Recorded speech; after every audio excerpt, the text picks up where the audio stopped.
Why didn't we get a port of this game? This month is brought to you by U-Force. Yeah, some dumbass thought this crap would work. Yeah, come on. You know what? I want my money back, and I don't care that it's 2023. I want my money back. When my friend got the Sega Saturn shortly after its release, I was jealous, I'm not gonna lie. No, it's not because he had a Sega Saturn, I mean, come on. That console had almost nothing for me. And I say that because one of the early titles was Panzer Dragoon, and that was one of my favorite games at that time. While the PlayStation had many amazing games, I always wanted a Panzer Dragoon type game on it. The closest we got to something like that on the PS1, at least for me, was Solar Eclipse or Saturn Strike. Both nowhere near what made Panzer Dragoon a classic, but a game only released in Japan came close to that formula. This was Gamera 2000. It was developed by Surveyor Corp and published by, I can't pronounce that, Digital Entertainment. The story is set in the year 2000. Hey, bet you didn't see that one coming. There are aliens invading Earth. When do they not invade Earth? And a military unit of some type is monitoring their arrival.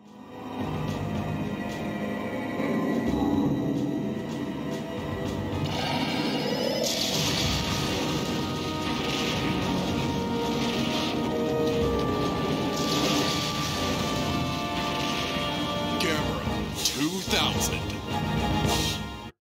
Now, before you ask, Gamera is a kaiju, a monster that was created as part of the Japanese large monster film genre in Japan in the mid-50s throughout the 60s. It was kicked off by the arrival of Godzilla in 1954, and it blossomed into many more movie monsters throughout the years. Gamera was one of those monsters that gained great fame and was made to compete with Godzilla for popularity throughout Japan. He is basically a flying turtle that breathes fire. I mean, doesn't need to get more complicated than that. Now here's a crazy fact regarding Gamera and Godzilla. They have never appeared together in a film, even though they were supposed to compete against each other for popularity. They did fight one another on a live show in Japan back in 1970. The special event was spearheaded by the studios that owned Godzilla and Gamera. Now this was a big deal back then as well, especially for the kids in Japan. That would be like us seeing Batman versus Predator or some crazy one-on-one fighting between two huge intellectual properties. You're letting him kill Martha! No, not that one. No, stop. Please, stop. That team-up with Gamera and Godzilla was so amazing that the kids who attended that live show in 1970 would never have guessed they saw something truly unique and amazing, as that feat, as of 2023, has yet to repeat itself. There was a Gamera vs. Godzilla film treatment pitched to Toho, the creators of Godzilla, back in 2002, but it was turned down. Fans created films and CGI mock-ups of what a Gamera vs. Godzilla fight would look like, and that is the closest we will get to that happening for now. Sorry if I deviated a bit there, but I wanted to share the history of Gamera just a little bit since the game does bear his name. So back to the game.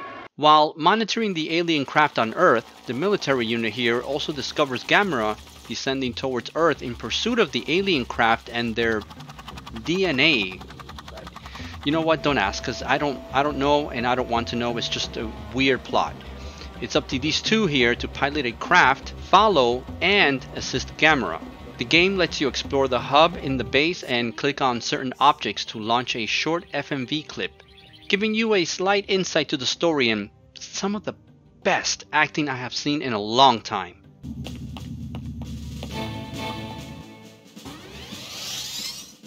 Stand by. Yes, Captain. You all clear to proceed.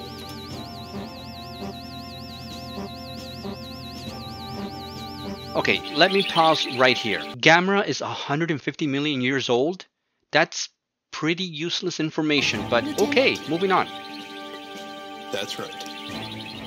That is the best "that's right" take in the history of acting. I dare you to argue that with me.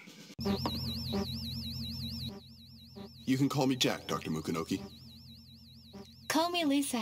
Nice to meet you, Jack. The pleasure's all mine. So after clicking on everything possible, you start the game. Now let me get this out of the way. I love the ship design. It's very cool looking and it kind of reminds me a bit of the ship from Aero Blasters for some reason. A great shooter, by the way. If you haven't tried Aero Blasters, play it. The game is a rails-on shooter, meaning your ship follows a predetermined route. As you fly through the levels, you're going to see Gamera just on the corner of your screen, hovering back and forth as he flies on par with you. With his hind jet powered legs? What were you smoking, Japan? Seriously, come on! You have your standard shot and a homing locking mechanism that allows Gamera to shoot his projectile fire breath at locked enemies. Wow, this game is just out there.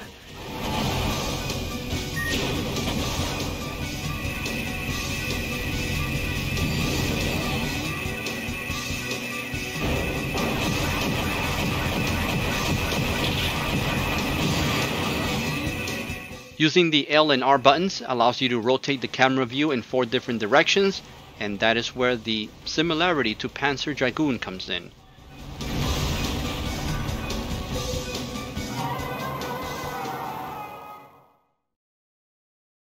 You will have to be fast here as the ships and other enemies will quickly surround you or try to outmaneuver you as they fly circles around you.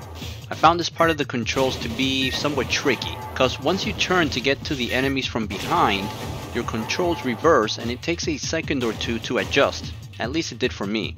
Dodging bullets and other incoming enemy fire is also tricky once you switch to side views.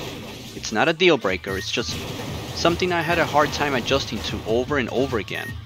But I have myself to blame here as other controls always felt very responsive. Your shots also don't do much damage. For that, you will have to rely on Gamera's locking burst of fire to deal the most damage. So I spent the majority of the time just locking onto enemies. You can also use Gamera as an auto-locking super move, where you charge him up, as indicated by the bar right here, and you let the button go. Gamera spins towards the enemy and deals major destruction. He has a cooldown timer after that before you can pull off that move again. I found it tricky charging the move as I fired shots, especially since you can't have Gamera shoot his projectiles while you're charging him up. Try to save the special move when the boss stops moving around so much, like this one here. Otherwise, Gamera will just spin and spin as he chases the boss enemy around the screen and eventually he'll tire out. The game has a total of 8 stages. While the overall gameplay speed is not fast or frantic at the beginning, it quickly ramps up once you hit the forest area. As you can see here, you won't be piloting the ship at all times. There are a few levels where you and your partner ride this speeder bike looking vehicle through forest and other locations. Gamera won't be here to help you out either, so you have to be fast here with your firing and locking abilities to make it out alive.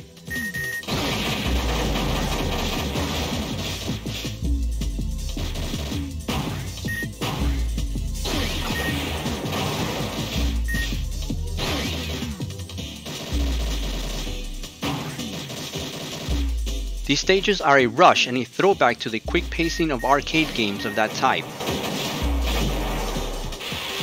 You can save the game as you progress after you die. You then have access to the levels from the options screen here. If you're coming back to the game after a long hiatus, just select load to get the stages selection working again. There's no passwords here. Thank you. If you're a fan of old arcade games like Galaxy Force 2, Afterburner, Space Harrier. Hey, those are all Sega titles. Then Gamera 2000 is a throwback to those days in the arcade. It brought back Gamera to the spotlight in the late 90s and combined it with a fun shooter and somehow not only makes it work, but it makes sense within the scope of the story. Don't expect to get overwhelmed with major complex controls and detailed gameplay mechanics here and there. Just pick up the controller, hit start, and enjoy the fun cutscenes, followed by a shooter that is Gamera 2000. You know, it was a shame that this game was left in Japan, but from a business standpoint, it makes sense on why it was kept there, secluded to that market. Damn you, Japan.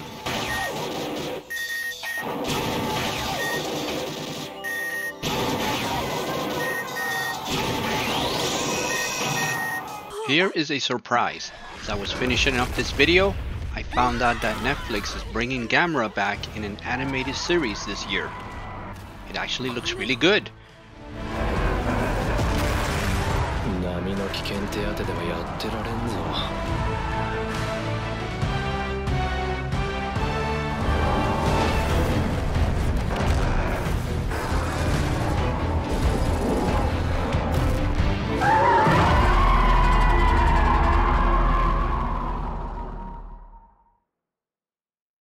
So, what are your thoughts on this game?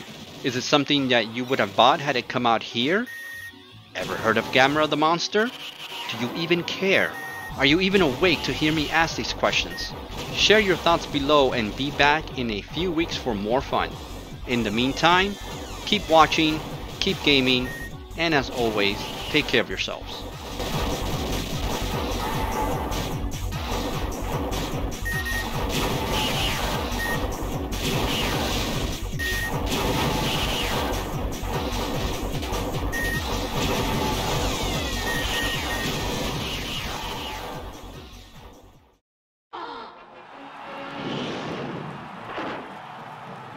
And the crowd is gonna go quiet here as Gamera tries the very tricky uneven bars. Let's see how he does.